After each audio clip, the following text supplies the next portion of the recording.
new technologies that we're facing today, good or bad, as well as the factor that China is monitoring us. What about at home? What about big government? They have a lot of power, and our founders knew that. So that's why, they wrote the amazing Constitution, and they had each branch separate but equal. So, Joe, I know that you worked in the NSA for a while. Do you see a problem with big government and big tech? Is big government protecting big tech? Are they protecting us? Are they over-influencing their power on us? What do you see there? I see a whole lot of that, or I guess a mix of all those sorts of things. If you look at the key personnel in the current administration, a lot of them came from Facebook. That tells you something. They're not actually going to break up Facebook in the way that it probably should be. I think there was a public report last week that showed over 1 million AI-created, absolutely fake accounts, not really people. They engineered accounts to look like people and act like people, and those are all run by the Chinese Communist Party, and those are active on Facebook right now. That's not against the law. It's against Facebook's policies, but it's not against the law. And I think it's really incumbent on us as individuals to retake our sense of ownership for government and for where we're going as a society, and encourage and drive our government to make laws that restrict foreign governments' ability to influence us. Because Facebook, like Matt said, it's become the digital equivalent of a town square, and it's something that we inherently trust because we see people that look like us, that act like us online. I've never met them online, but they give off that sense of trust. And when China comes in with a digitally engineered, created person that steals that or piggybacks on that same sense of trust, and then starts pumping in information and ideas that get you to change your ideas about what you think of this society, what you think of our social construct, what the contract between a civilian and a citizen and its government, that's concerning, and that's really alarming. And I think there's a lot that we need to be doing as individuals to push back on this, to call for these sorts of laws, whether it's the breakup of Section 230 or the repeal of Section 230 immunity, and even the breakup of big tech. Someone shouldn't be allowed to control all aspects of your search history, the ads you see, the videos you see, the content that's included in those videos. It's just a completely controlled ecosystem. Well, and has anybody had the same experience that I've had, where you're talking about like doorknobs for your kitchen, and all of a sudden you start seeing ads for doorknobs, or you didn't search for these things? There's no doubt that all these devices and everything around us it's listening. It's listening to us. And right now it's benign. It's doorknobs in the kitchen, but it's not going to be, especially in the hands of a government that wants to influence its people. And you're seeing it play out in real time with facial recognition and all these kind of things, and also location data. I think I've looked at the anonymized location data. It's scary because while you think it's like, oh, look at all these people moving around, you drill in, you can see those two cell phones living in that house. And one of them's Frank and one of them's me.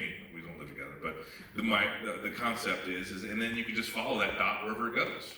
And I've seen it. If you get smart, you can see like if Soleimani had his cell phone, and all of a sudden he stops at one place for a long time.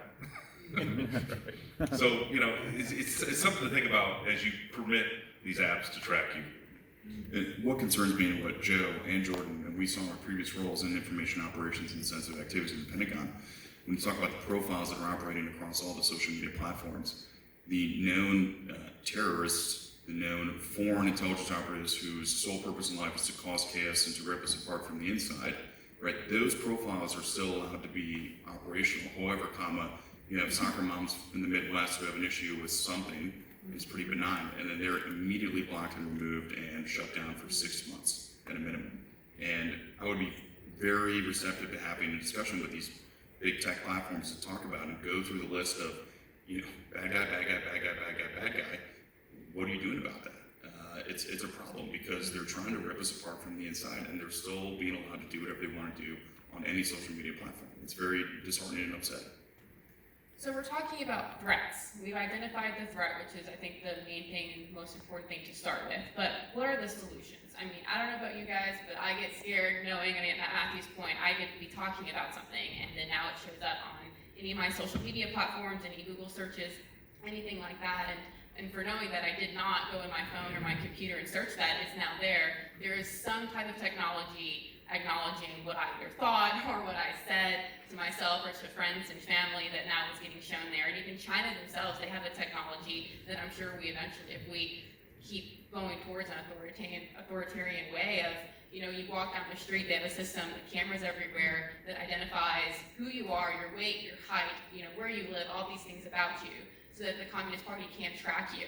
And if people think that we are not that far from getting there, we really are. And it's a blessing and a curse to have this type of technology in the United States today and around the world. It really is.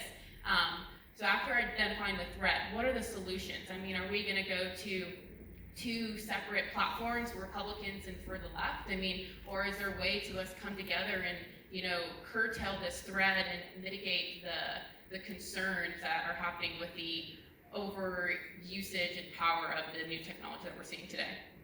Let's go down the line. All right. I guess one of the easiest things I think is we need to compete. In the same way we're competing against China in this space, we need to be competing against the ideologies here at home that are most destructive and are most anathema to our way of life and what we're thinking of doing. So what I see that is, I hope it doesn't get to the point where we just forsake the current social media platforms and create our own, and we have the same issue and kick the can down the road 10, 20 years.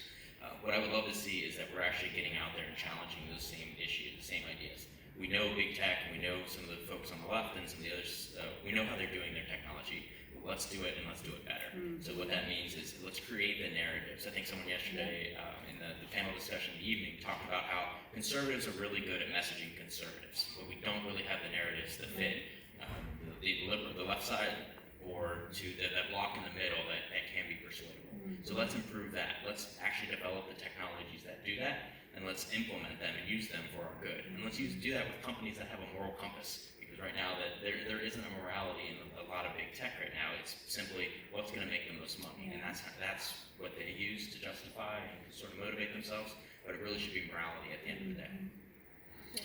What Joe didn't say is, as I understand it, he and Andy are working on just such a company and technology, so maybe more people can talk with them about it offline. For me, I think it starts with awareness. I think what Tony Teta said earlier about national security mindedness being less and less present in our body politic is insane in the kind of world we're living in. I mean, equally insane is the idea that the greatest threat we face is from white supremacists and Trump voters.